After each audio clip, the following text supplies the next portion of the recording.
Isn't thinking essential in order to survive in this world? Your mind is an instrument, a tool. It is there to be used for a specific task, and when the task is completed, you lay it down. As it is, I would say about 80 to 90% of most people's thinking is not only repetitive and useless, but because of its dysfunctional and often negative nature, much of it is also harmful.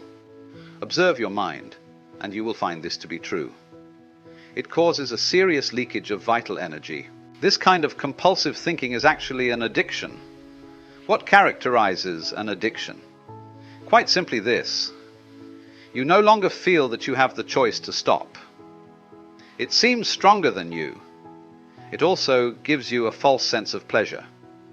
Pleasure that invariably turns into pain. Why should we be addicted to thinking? Because you are identified with it, which means that you derive your sense of self from the content and activity of your mind. Because you believe that you would cease to be if you stopped thinking.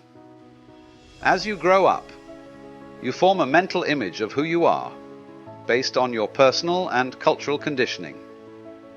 We may call this phantom self the ego.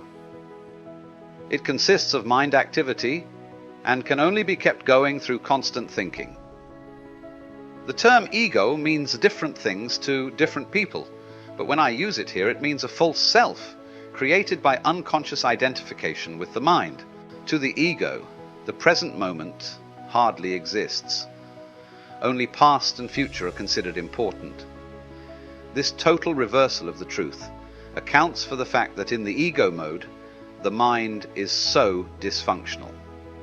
It is always concerned with keeping the past alive, because without it, who are you?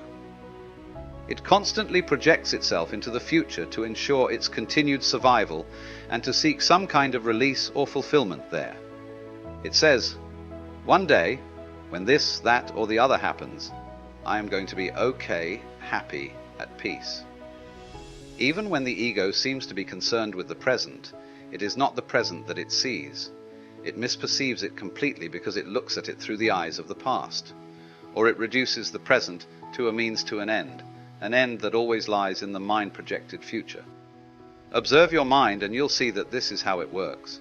The present moment holds the key to liberation. But you cannot find the present moment as long as you are your mind. I don't want to lose my ability to analyze and discriminate. I wouldn't mind learning to think more clearly, in a more focused way, but I don't want to lose my mind. The gift of thought is the most precious thing we have. Without it, we would just be another species of animal. The predominance of mind is no more than a stage in the evolution of consciousness. We need to go on to the next stage now as a matter of urgency. Otherwise, we will be destroyed by the mind, which has grown into a monster. I will talk about this in more detail later. Thinking and consciousness are not synonymous. Thinking is only a small aspect of consciousness. Thought cannot exist without consciousness, but consciousness does not need thought. Enlightenment means rising above thought, not falling back to a level below thought, the level of an animal or a plant. In the enlightened state, you still use your thinking mind when needed, but in a much more focused and effective way than before. You use it mostly for practical purposes, but you are free of the involuntary internal dialogue, and there is inner stillness. When you do use your mind, and particularly when a creative solution is needed, you oscillate every few minutes or so between thought and stillness, between mind and no mind. No mind is consciousness without thought. Only in that way is it possible to think creatively, because only in that way does thought have any real power. Thought alone, when it is no longer connected with the much vaster realm of consciousness, quickly becomes barren, insane, destructive. The mind is essentially a survival machine, attack and defense against other minds, gathering, storing and analyzing information. This is what it is good at, but it is not at all creative. All true artists, whether they know it or not, create from a place of no mind, from inner stillness. The mind then gives form to the creative impulse or insight. Even the great scientists have reported that their creative breakthroughs came at a time of mental quietude.